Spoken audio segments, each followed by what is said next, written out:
Hi, I'm Maggy Martinez and welcome to the Hot Seat, where we don't tiptoe around tough issues. We go straight into the fire, gunshots in school hallways, classroom with locked doors, families afraid to send their kids to the park. In Georgia, guns are everywhere, and tragically, the victims are getting younger. So we ask, is our state doing enough to protect children from gun violence? Or are we paralyzed in political crossfire? Joining me today are two voices from opposite sides of the aisle: Democratic State Member Daunta A, an advocate for social justice, and Republican Party Chair for Clayton County, David Henry, and member of the NRA. Let's start with a hard truth. Americans own more guns than any other country, and Georgia is right near the top. As on June 2025, the FBI reported over 9 million background checks this year alone through the National Instant Criminal Background Check System. That's down from 15 million last year and way down from the record-breaking 30 million 2023. But still, we are talking about millions of new firearms in private hands. Some argue this is about freedom, that widespread gun ownership protects us from tyranny and dictatorship. Others say it's out of control and children are paying the price. So let's get into it. Starbound Studios starring Maggy Martinez and the Hot Oh Seat wow, interview. welcome Y ahora gentlemen con to the hot ustedes, seat Maggy interview. Martinez. David. And Maggie, it's great to be here. I can't wait to get started. As always, Maggie, it's a privilege to be on the hot seat. Well, the first question, let's begin with the numbers. Georgia ranked among the top states for gun death per capita. How do we get here? And what policies, if any, can reverse this, David? Well, let's go over the numbers for a little bit. Back in 2022, Consumer Shield says that here in Georgia, we ranked 15th overall, 19.7 per 100,000. In 2023, we cleaned it up. We did better. We were 13th at 18.6 per 100,000. Now, when we look at this, it's a complicated question, and we're going to discuss more of these variables on this later in the show. But some of the biggest states, if you look at the amount of actual gun deaths, Texas leads with 4,600, California, Florida, and then Georgia with 2,163 overall. Now, we got to look at little old DC. They rank ninth at 21.4 per 100,000. Some say it's gun laws. Some say it's gangs, accessibility. Others, lack of family, lack of education, lack of upbringing. Whatever it is, we need to look at it carefully, and we can't keep going the same way we've been. As far as there are preventive measures, let's see how we can enforce those. Well, I'm so thankful that David gave us the data that substantiates the question. We are indeed one of the top states with the most gun violence.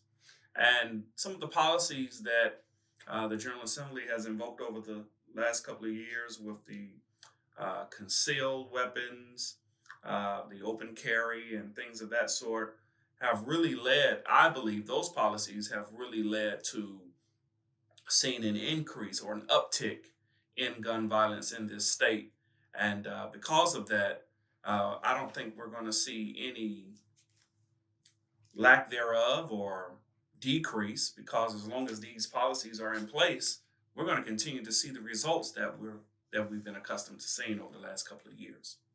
Well, tune in every Thursday. Don't forget to subscribe. It's so important to subscribe to the channel. Click that bell and share the show with all your friends, because this is the show where we only bring the facts and only the fact.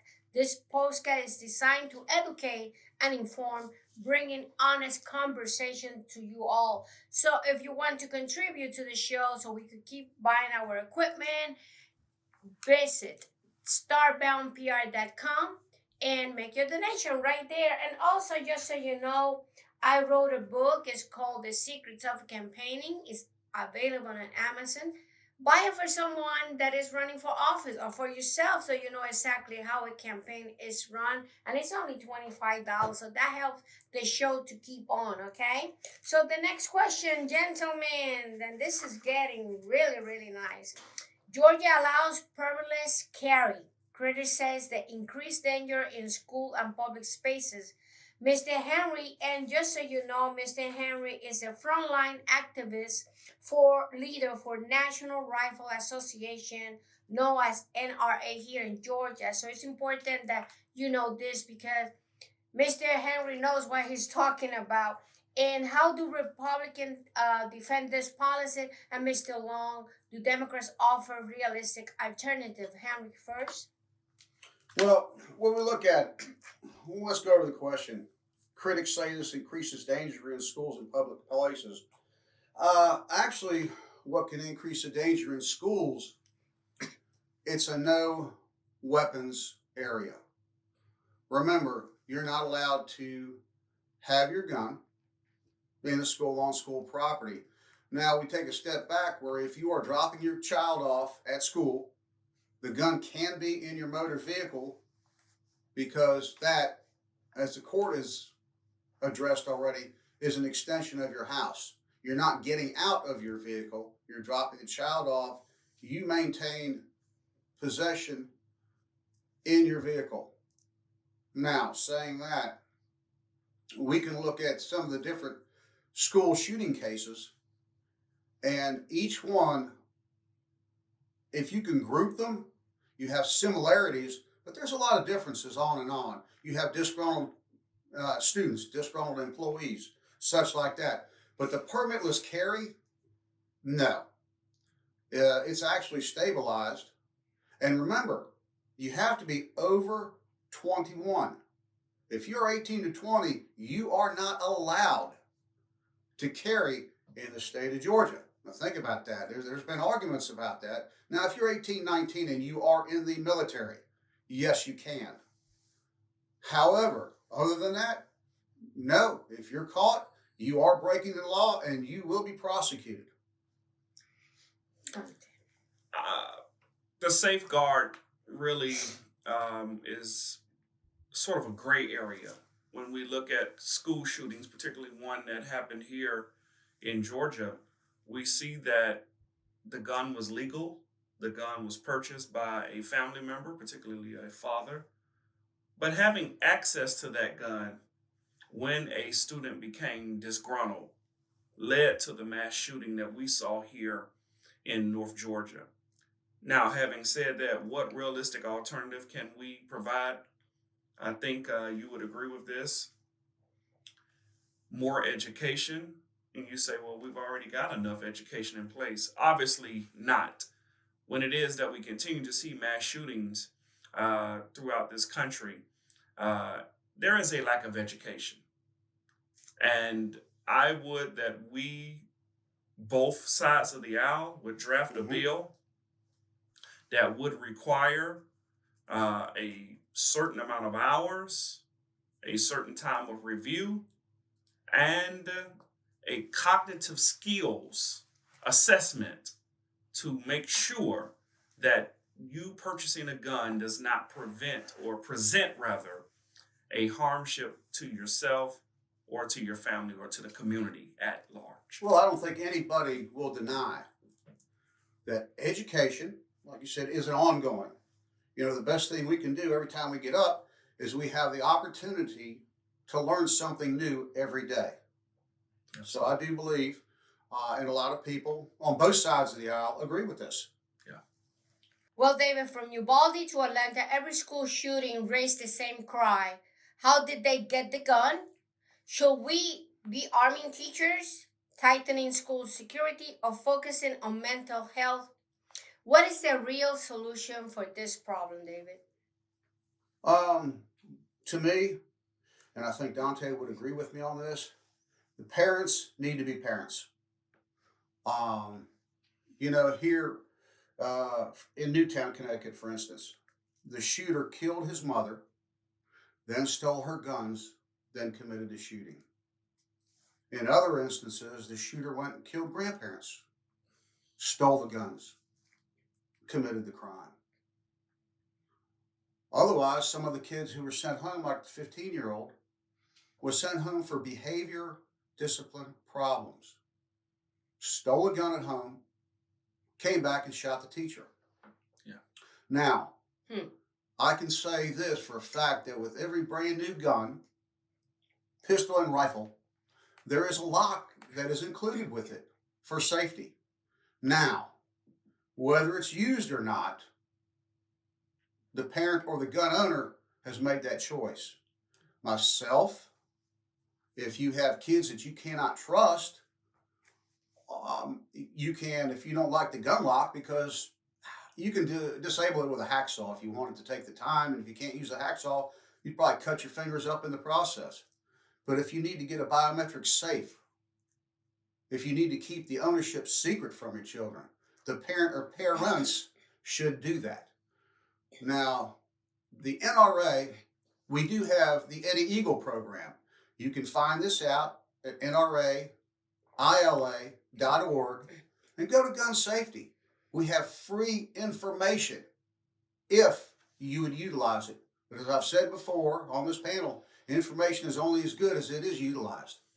So we do have. Daunta, certainly parents have the call here. But the law doesn't really reinforce this. What is the real solution in terms of that? I think the real solution is multi-tiered. We saw that arming teachers, I don't believe, is the solution. Most of the teacher unions across the country have really pushed back on that whole idea due to most teachers feeling as though that is outside of their scope of work. So we can immediately X that off the list. Tightening school security. We've seen, and I'll go back and reference the North Georgia school shooting, where county commissioners allotted extra funding to the Board of Education's funding to add additional resource officers in every school, right? And so I believe that was a necessary step in the right direction. Yeah, our legislature also reinforced that and put a bunch of money into it. Sure. I believe it was $40,000 per school. Absolutely. Yeah. And then lastly, when we talk about focusing on mental health, this is something that really must happen immediately. As we talk about mental health, we see in a lot of school Board of Education budget meetings where school psychologists are no longer being supported. There's no funding any longer for a lot of school psychologists in particular counties. We're seeing anywhere between 15 to 20 of those school psychologists having to go elsewhere. If we're going to focus on mental health, we have to have trained psychologists inside of every single school. And you're going to say, well, if there is behavioral disciplinary actions, before you go home, you must stop by and see that psychologist. If it is that a teacher or another student reports suspicious activity, then that resource officer along with that psychologist. But we cannot even begin to talk about real solutions if we don't provide the funding for the security officers or the resource officers and the school psychologists. Well, there's been a rise in teens, even middle schooler involved in shootings. What role do poverty, gangs, and social media play, and who should be held responsible, David? Well, as we've seen in Michigan and here in Georgia, the parents are being held responsible. Matter of fact, here in Georgia, the parent is still behind bars for failing to keep the gun out of his son's hands. That's correct. Before the shooting. Yeah. We know in Michigan, parents sentenced 10 to 12 years for their lack of involvement and in keeping the gun out of the child's hands. Yeah. So parents are now being held accountable for the misdeeds of their children and or the parents' lack of responsibility. I believe this is a long time coming. I think in the last decade or two, we have gotten softer, if you will, where discipline comes in.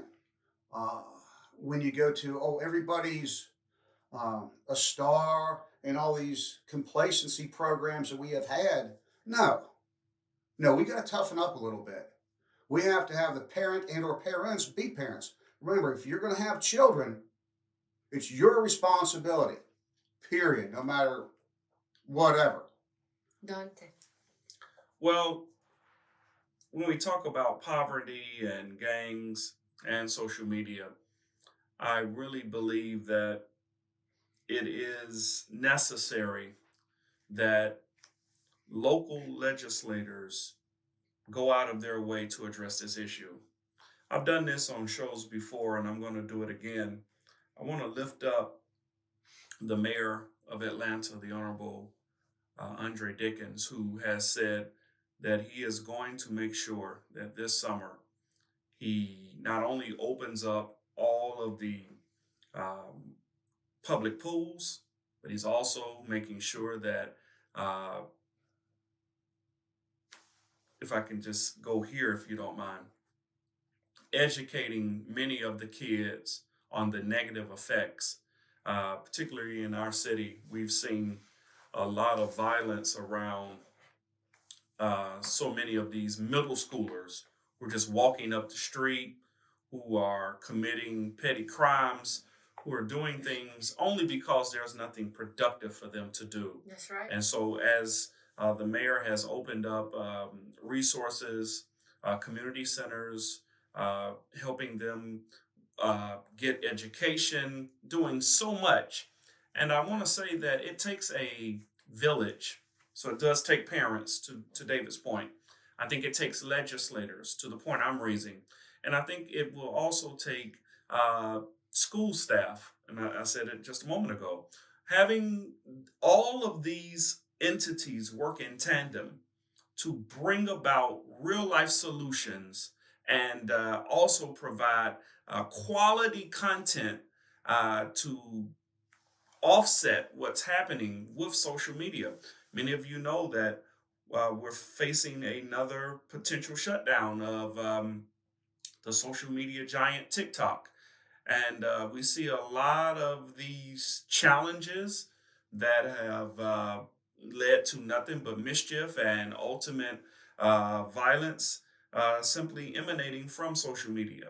And so regulating social media, having those CEOs of these social media giants come in and testify before Congress and even the Senate to really see what safeguards can be put in place so that social media does not become the dominant driving force into why children are committing crimes. Well, Florida passed red flag laws after Parkland. Should Georgia follow? And why hasn't bipartisan legislation passed on universal background checks, David? Well, let me explain the universal background check, which most of you probably do not fully understand. I'll start with universal background checks, then we'll go to red flag laws. Mm-hmm. All right, universal background check. Right now here across the U.S., I go in to buy a gun, Daunta, you have to go through a background check. Okay, that's period. There is no gun show loophole. No, it doesn't exist. You have to be background checked. You have to produce a valid driver's license. If you're in the military ID, if your current will work. But you're still going to have your background checked. Now, here's universal background checks. If I'm at a gun store and I work there, Daunta comes in and asks, hey, can I see that gun? Here's where the law kicks in. If I hand him that weapon for him to look at and to hold without doing a background check, we both just broke the law.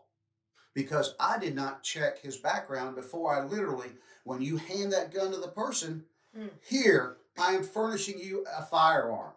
That's the technicality, folks, that most people don't even understand. you haven't been told this. So let me get this to you.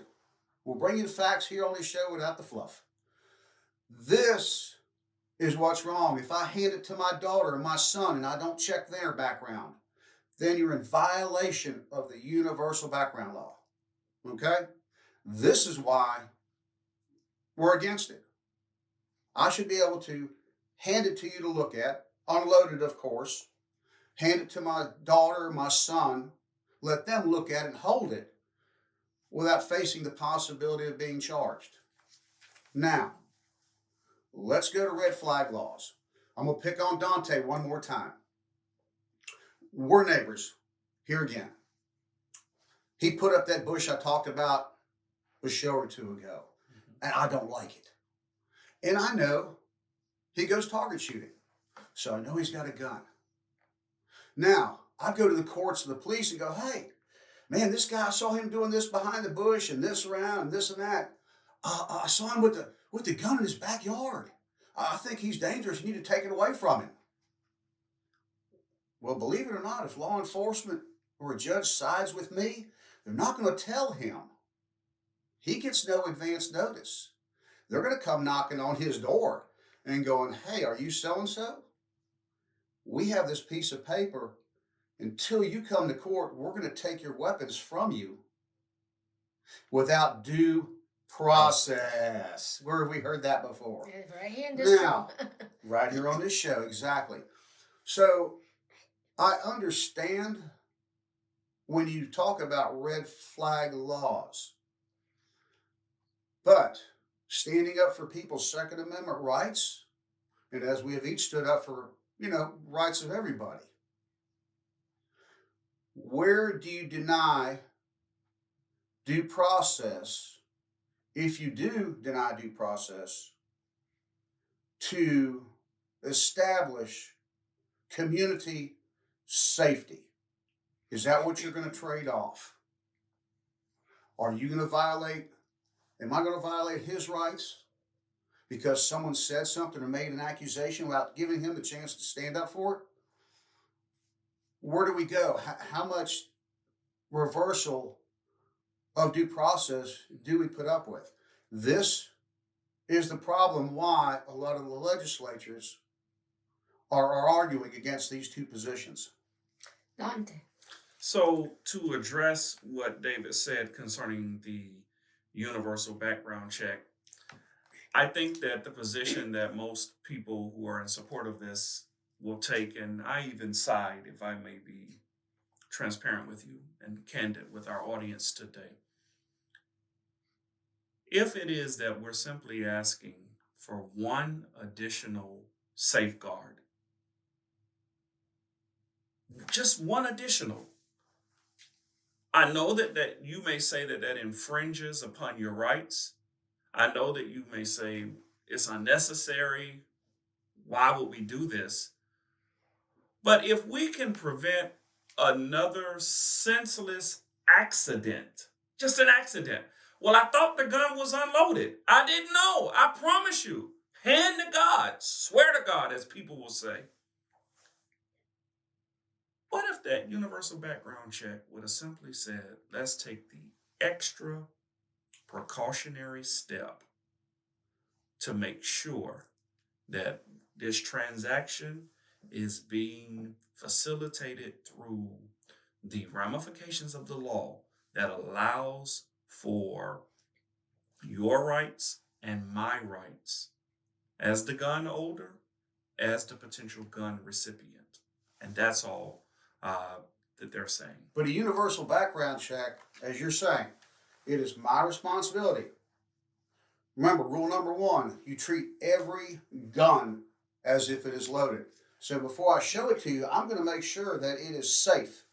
You may do that, David, but everybody may not display that same level of competence. A universal background check does not do that safety check. No, it does not. But it does put the additional safeguard in place. And in the spirit of gun safety, right? What is wrong with an additional level of safety? Because nobody yet has said who's going to pay for this, because it's not free.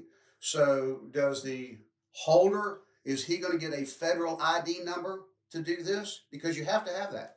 You have to have all kind of federal background stuff to go with running a background check. You just can't do it. The government won't do it for free. You've got to be an authorized. Who's going to authorize this? Who's going to pay for it? What's the format you're going to follow? You know, they say universal background checks, but they leave out all this pertinent information. Okay? So we're going into a gray area where it sounds good, don't get me wrong. However, there's no procedures and policies in place that tells us what is going to happen. And we're probably never going to be able to, search through the weeds, because I know there's going to be a lot of pushback. And that's why I believe we have not had the bipartisan support for the universal background checks. Now, we did try and get bipartisan support for the gun safes here to waive sales tax, which is what we're pushing for. Now, the other side wanted to tag on requirements. And as I said earlier, who's going to enforce the requirement that the weapons are actually in the safe? Are the police going to come? So, Okay. So certainly one thing is for sure. With regulation, universal, all the other ones, kids are dying, parents are burying children, communities are grieving. What are you personally willing to stand up for right now to stop this violence? David, and then Daunta. I'm going to say definitely holding parents who are gun owners responsible for making sure that that gun is stored safely and securely away from the children. Now, people have pushed back. Well, if I have it in my safe, I can't get it. I've got an answer for you, folks. When your kids go to bed, if your neighborhood, if you feel the need that you have to have that gun with you by your bedside, get a biometric safe. Or lock it up by your bedside if you feel your neighborhood is that bad. When you get up in the morning, take it out of that biometric safe, put it in the big safe, lock it up. And don't tell anyone the combination or where the keys are. Let's make sure that we secure them in any and all questionable instances to prevent access where a juvenile can get them. Well, Daunta, closing statement. Yes, parents are burying children. This is something that no parent should have to do, but too many times it appears that our society has almost become numb with these mass shootings and also with these school shootings. But what we can do, and what I am willing to stand up for tonight in this show, is that we must tighten that school security. We must have a trained resource officer inside of every school. We must also have school psychologists present in every school. Also, if the universal background check is a bit far to the extreme, then let's look at a bipartisan bill that would allow us to at least make sure that every gun holder does have a federal ID number attached to that weapon. Well, thank you, gentlemen, for coming. We say tough and prayers after every tragedy, but our kids need more than prayers. They need policy. Today's conversation made one thing clear: until elected leaders act with courage, the bullets won't stop. Daunta and David, thank you for coming to the hot seat. Maggie, it's great to be here as always, and thank you for the opportunity. Maggie, today's conversation was certainly needed for our listening audience, and I appreciate you for bringing this conversation to our audience on today. Thank you, Daunta. Well, this is Maggy Martinez, the hot seat interview. Until next time.